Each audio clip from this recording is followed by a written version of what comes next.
мынау әке, ана деген сөз енді азғантай әріптен құралса да былай несі мағынасы үлкен өте зор ғой енді.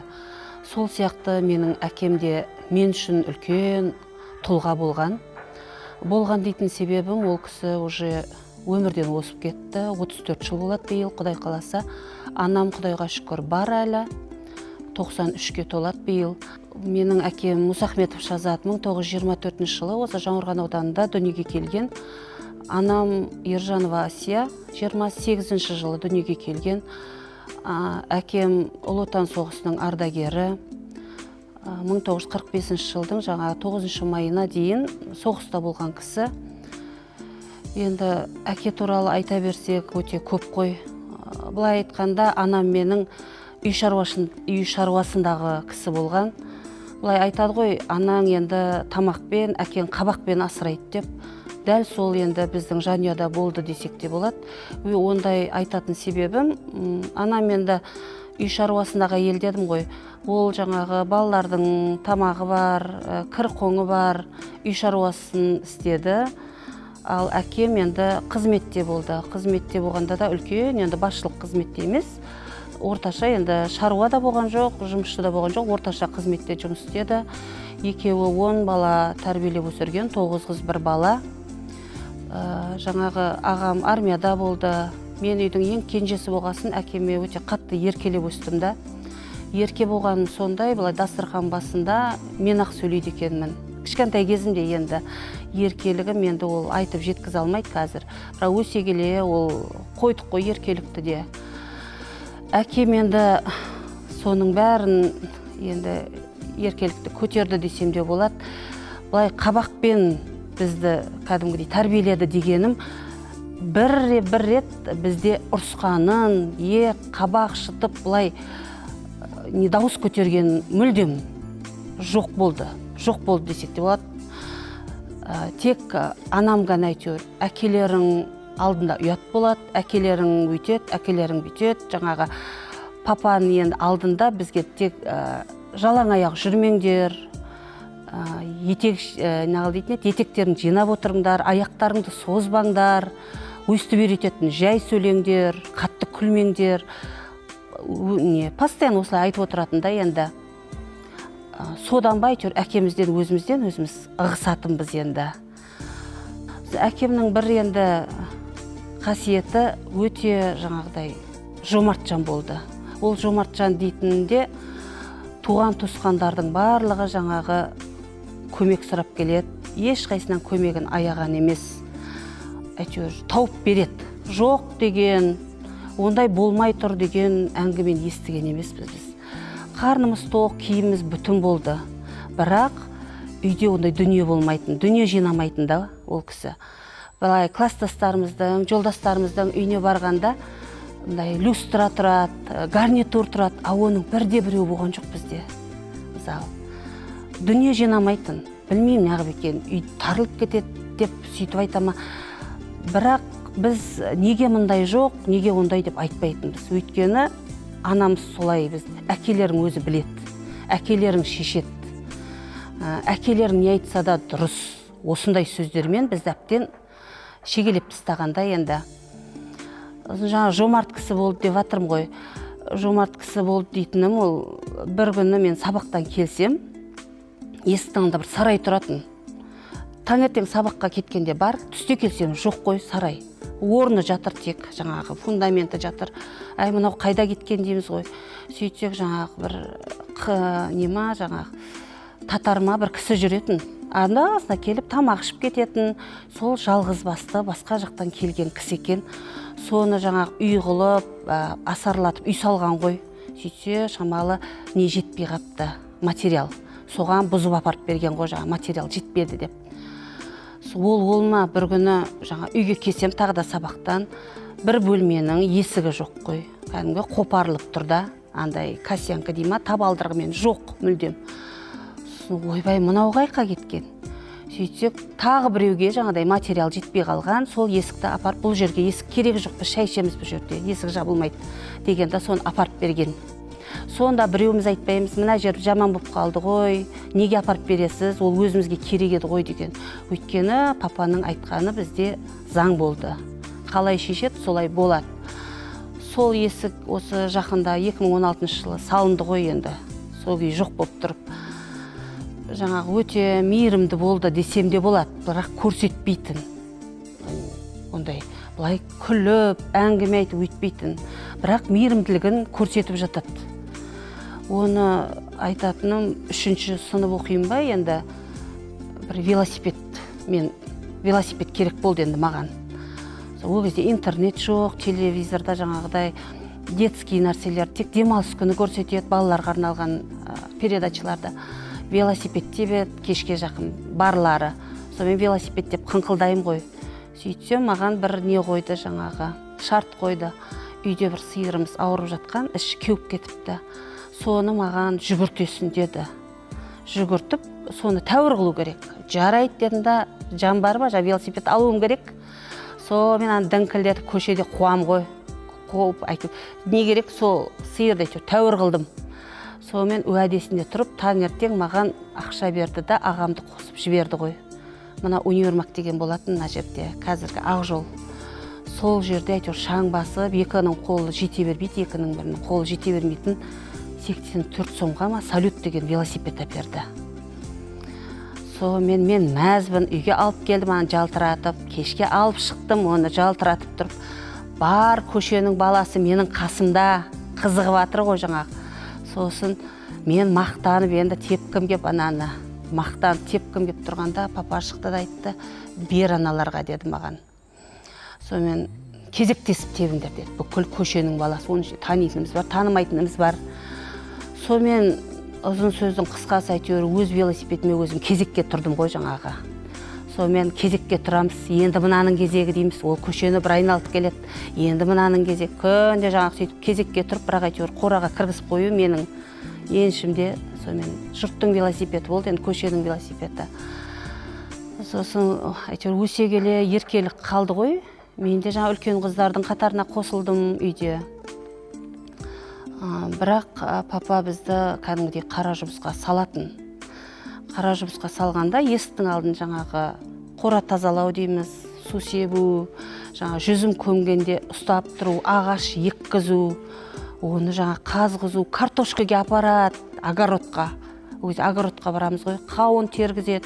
Енді мен кішісі болғасын үйдің оңай жағында жүрем енді, үлкендері істеді ғой. Тағы да бір айта кететінім енді әкеміздің несін жаңағы бір жағынан өнерге де жақын болды деп айтсам болады. Өнерлі емес, бірақ өнерге жақын болды.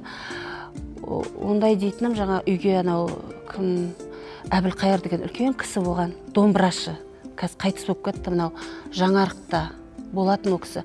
Соны шақырып күй тартқызады. Жаңағы отырады да жаңағы асын беріп, тамағын беріп, шайын беріп болғасын күй тартқызады жаңағы кісіге. Сосын халық ақыны Манап Көкенов бар ғой. Сол кісі біздің үйде көп болатын. Ол кезде мына пойызбен барады жаңа ақындар айтысына. Ол кешке болады, кейбір кезде таңертең болады. Автобуспен Манап ауылынан келеді да үйге келеді. Сонымен әңгімесін айтады, ана өнерін тамашалайды папалар. Тағы бір қобызшы ағай болатын қасында. Оның кім екені қазір есімде жоқ. Сонымен пойызға шығарып салады, одан пойыздан күтіп алады, кіммен айтысқанын, бәрін қалай айтысқанын, бәрін жаңа айтып береді папаларға. Папа соны тыңдап отыратын. 9 оқимын ба, сол кезде бізде мектепте андай жолдамамен дейміз ғой, Уфаға баратын болдық. Уфа, Башкирия.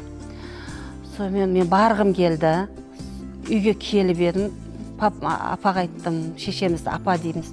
Апаға айттым, мен осылай барғым келеді балдарымен. Сосын әкеңе өзің айт деді. Ұзақ жол болғасын айтқан шығар. Олай жүрем, былай жүрем, папаның қасына әшейінде жоламайтын. Бір нәрсе айтқым кеп жүргенін білдім, онша бата бермейтін, батып іш нәрсе айтпайтын біз. Сосын кел аяғымды басшы деді маған. Сонымен аяғын басып тұрым.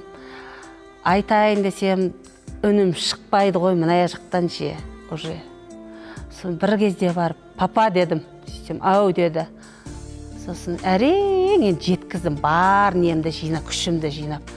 Осындай бізде мектепте Уфаға барайын деп жатыр. Мен де барсам болама дедім. Сосын шешеңе бар да ал деді. Қанша деп сұраған жоқ менен.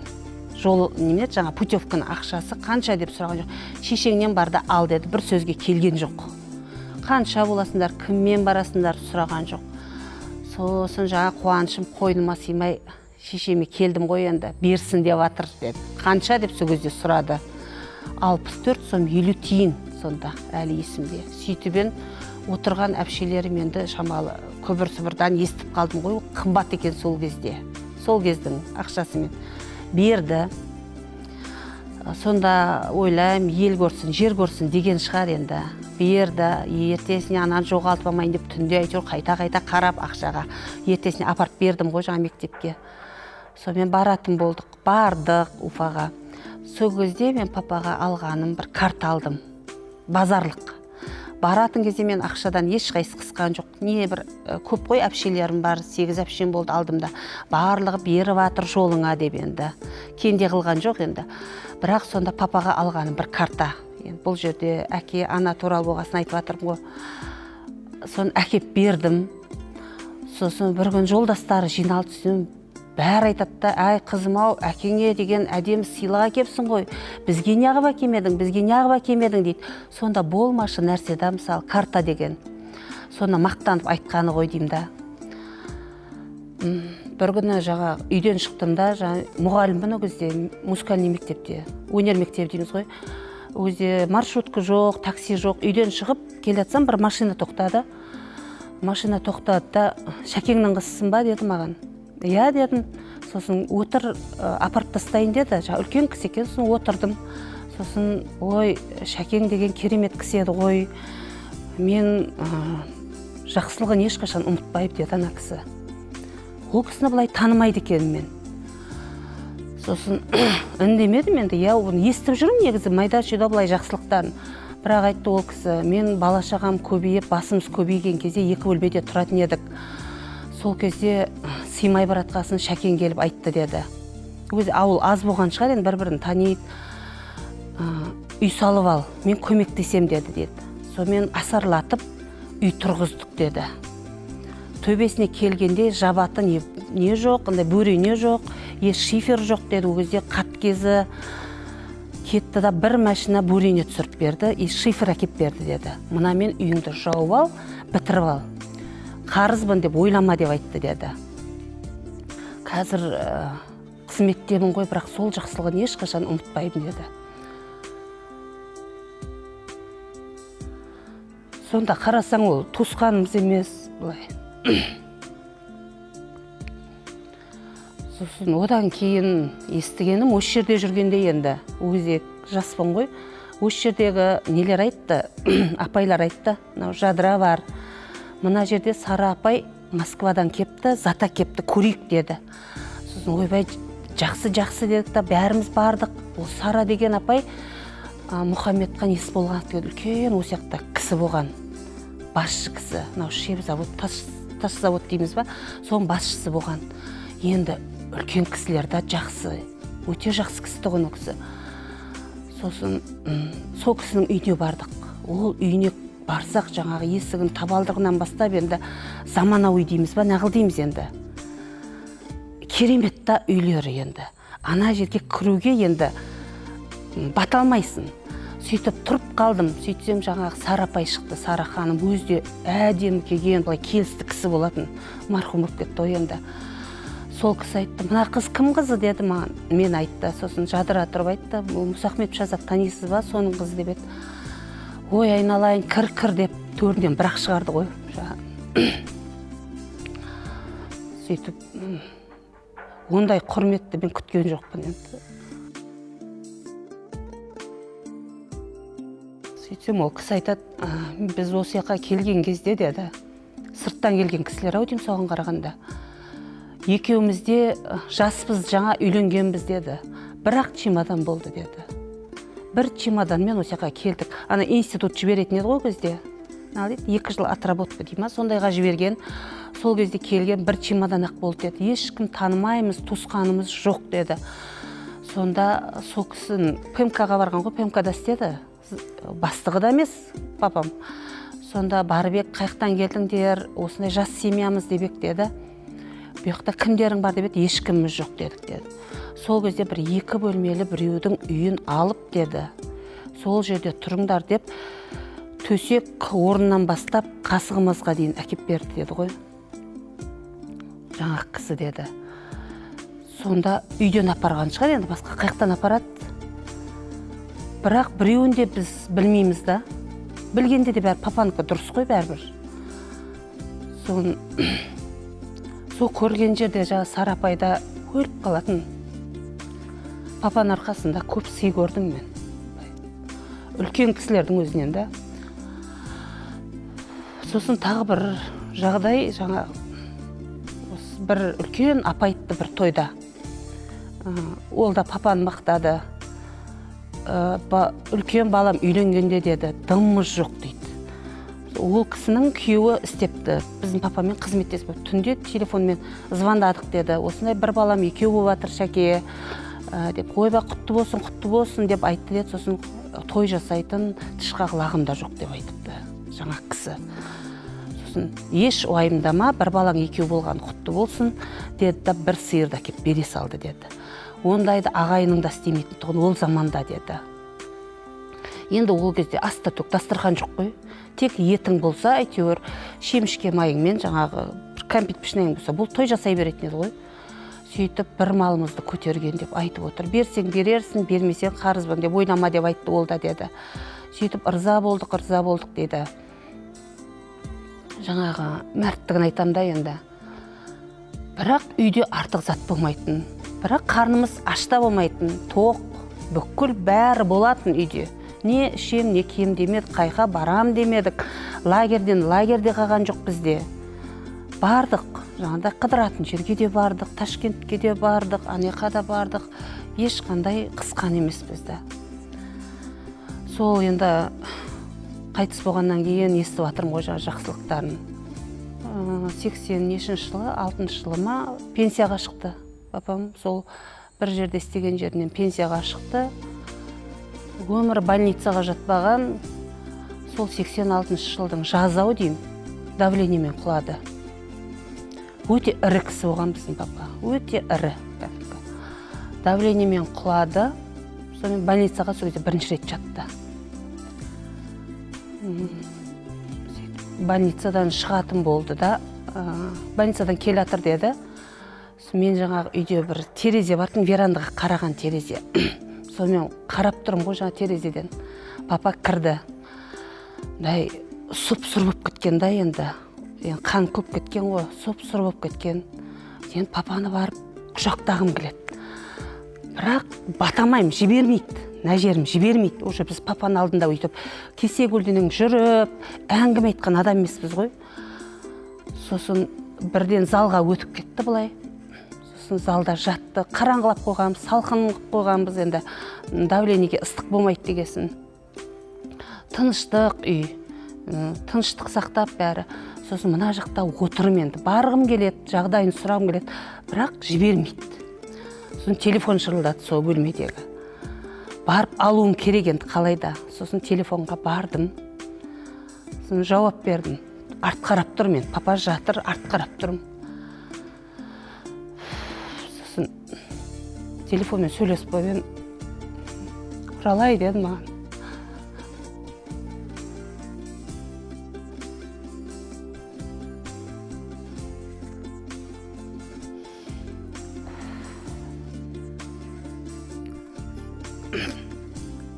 Ау деп сосын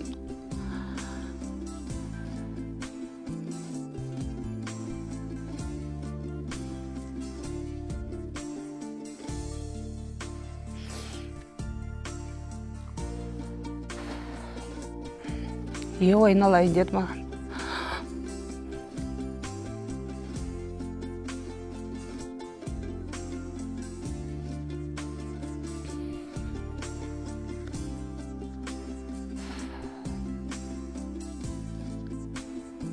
Сондағы не деймін да маған? Жағдайын сұраған жоқпын. Қасына барып құшақтамайым. Теріс қарадым да кетіп қалдым. сөйтіп ызадан мына жаққа келіп жылаймын ғой жаңа.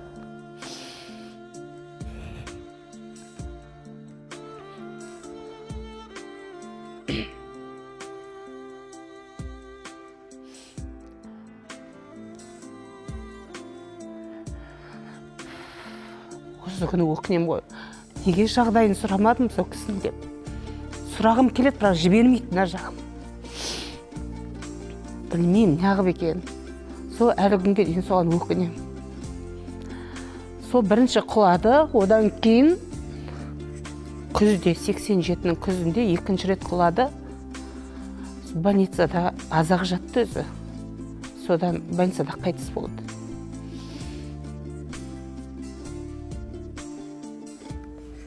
Биыл нешеге толады? 96-ға тола ма? Уже шал болғанын, мен бүйтіп бүкірейгенін елестете алмаймын көзіме. Сол үлкен күйе былай билік болып кетті да мен үшін.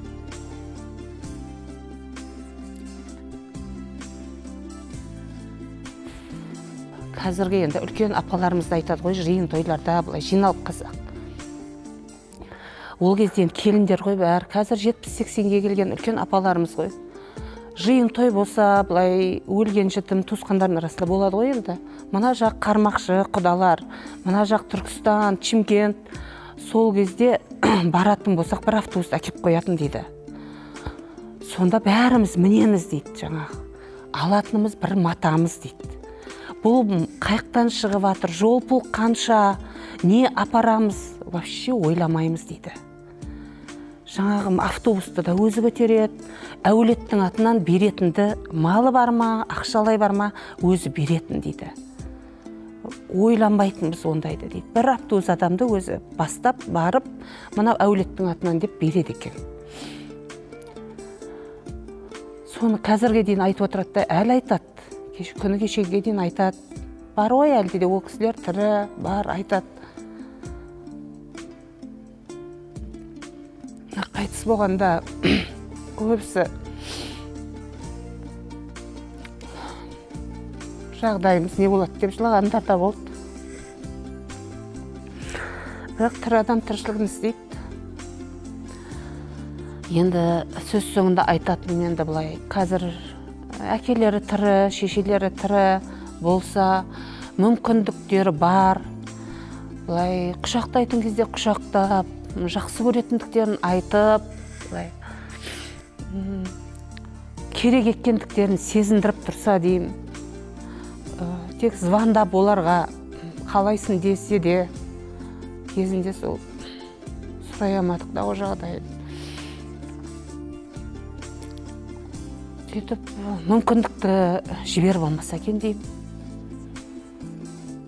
Олар жұтып балдарына керек екен, сезіну керек екен да. Қазір осы қасымда болса, ақылын сұрар медім, тағы да еркелер медім деймін.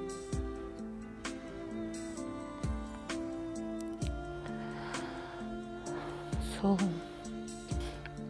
Енді анам жайында айтатын болсам, айтып жатырмын ғой, енді жұмыс істемеген, үй шаруасында болған кісі, бірақ бір несі қыдыртатын, бізді көп қыдыртатын да. Қыдырғанда қалай бүкіл майдапаш дейміз ғой енді. Бүкілімізді ертіп алады. Жаңа үлкен апамның балдары бар, үйдің балдары бар. Даже бір не болған, оқиға болған, 8 баланы ертіп Ташкентке апарған. Сонда билет те алмаймыз ба, 86 пойыз деген бар. Тамбурда тұрып барған кезіміз болған. Шешеміз сондай, әйтеуір ертпей, жүрмейтін баланы ертпей қыдыртады, и андай анау-мынау сыйлықтар әпергенді жақсы көретін да, беттен қақпайтын. Сосын немерелерге өте жақын болды. Біз өсе келе, бізден гөрі жаңағы немерелерді нағып тұтты ғой. Ақтөбеге де бардық жаңағыдай, шұбырып дейміз ғой, оған үлкендеріміз шамал намыстанады. Шұбырып жүреміз, өмір шұбырып жүреміз деп. Бірақ сөйтіп жүрген өздеріне ұнайды ау деймін. Сосын жаңағыдай неге көп шығатынбыз. жаңағыдай маевка дейді ғой қазірде, ненің сыртына. Сондайға шығаратын, ол кезде вообще көршілерді ертіп апаратын. Жаңа анамыздың кеңдігі ғой. Үйде жаңағыдай жиын той болса, көршінің балдарын бәрі келет, бәрі сия беретін үйге. Бәріне тамақ та жетет, жер де жетет, бәрін бірдей көретін. Ол 9 май болады, 9 май деген жаңа жеңіс күні ғой. Жеңіс күнінде бізде ол жазылмаған кәдімгі праздник. Біздің үйді семья үшін таңертең папаны жаңағы шығарып саламыз парадқа, содан дайындық басталады. Ол бір күн бұрын алыстағылар келеді үйге. Ол шақырылмайды, ешкім шақырылмайды. Сонда анамыз жаңағы үйдегі барды шығарады, жаңағы базардан анау-мынаусын алып келеді, мал сойылып атады, жаңағы неде балықты бір көкеміз бар, ол алып келеді, наяқтан уха істеліп атады, наяқтан ет асылып атады, анау шашлығы бір төбе ол. Бүкіл жаңағы көршілердің балдар келеді, қазіргі суреттері бар, сосын жаңағы фотографтар бар өздерінің. Соның бәріміз жаңағы суретке түсеміз. Сонда не болса әйтеуір былай, сендер анеқа барыңдар демейді көршілердің балдарына. Барлығы есін алғандай әуіз дейміз ғой, су толтырып қояды. Сода шопылдатып, шомылып атады, шулап атады, біреуін бір қумайтын. Сонда көпшіл адам болды да. Қазірде деймін да, мына үйге артық адам келсе шамалы қайқа сыйғызарымыз білмейміз. Дәл осы үйде неше адам жүре беретін білмейміз, санай алмайтындамыз біз. Сменмен отырып, шай тамағымыз сменмен отырып ішетінбіз. Сонда барлығына жаңағы жеткізіп, шай тамағын беріп отыратын енді анамыз ғой енді. Қазір Құдайға шүкір бар, келін қолында, постоянно әрдайым айтып отыратын, жеңгелеріңе қарсы сөйлемеңдер деп. Жеңгелеріңе қарсы сөйлемеңдер, беттерің ашылып кетеді деп. Әлі күнге дейін әй-шәй демейміз. Жеңгеміз де бұлай бізге қарсы келген емес, соның несі шығар енді. Өте тату тұрғызды. Сосын жаңағы күйеуге шыққан қыздар бар ғой, соларға бұлай кет баратып келатып соғады ғой үйге. Келме кет дейтін. Неге келесің сен? Ойбай мына жүрсінде әкең көрмесін дейтін. Мен аны қайтарып жеретін. Олар, ойбай магазинен келатырмыз жай, соғып кетейін деп, жоқ келмейсін. Сөйтіп қайтарып жеретін. Үйіңдегі әңгімені айтпа дейтін. Әлі күнге дейін солай. Үйдегі әңгімені мынайқа тасыма, мынаяқтаған мынайқа тасыма, үйреткен тәрбиесі сол. Сонымен келатырмыз ғой әлі. Ол жаман емес деп ойлаймын. Бізде қазір соны айтып отырамыз ғой енді кішілерге. Шамал болса да әйтеуір үйіңді таза бол, тірлігіңді істе, тірліктен адам өлмейді деген сияқты. Адам естігенін айтып отырамыз, естігенімізді. Сосын дүние қуған емес, ол шешемізде біздің былай алтынмен апталып, күміспен күптеліп жүрген жан емес. Ананы әпер, мынаны әпер деп. Жаңағыдай бойынан әйтеуір қуаты кеткенше жүгіріп жүрді ғой біз үшін. Мен Ақтөбеде оқыдым, сонда Ақтөбеде оқып жүргенде шығарып салады. Ол кезде жұрттың передачасын алып кетесің ғой, қарап жүрмей. Балла шағасы оқиды, ана студент. Күріш беріп жереді, қауын беріп жереді, соларды арқалап алып кетем жаңағы. Соны да арқалап үйге әкеп тастайды олар. Жаяу жаңағы, қазірден ағылсам аяйым ғой жаңағы. Ауыр затты зіңгіттей мен жүрем, шешем қасымда көтеріп жүретін. Сонда қазірде әйтеуір ойланам соны. Сол кезде не менікі деп. Өзім неге шыға бермеймін деген сияқты. Әпте даптардаймыз ғой студент кезіміз. Сонда білмеймін. Үлкен болғанша әйтеуір шешемізге еркелеп өстік қой. Әлде де еркелетеді. 50-ге келсек те еркелейміз. Іздеп тұрамыз, жағдайын сұраймыз. Ол жаңағы 9 майда да жаңағы бүкіл жаңағы нені алып келеді ғой үйге папа. Бүкіл жаңағы парадқа шыққандарды. Оның ішінде бір орысы да болады, татары да болады, военкомы да болады. Біздің үйде кәдімгідей праздник болатын. Соның бәріне оябын тауып, олай бір, бұлай бір енді ошақ басының берекесі әйел дейді ғой. соның бәрін оябын тауып отыратын анамыз болған деймін. Қазірде де бар ғой енді.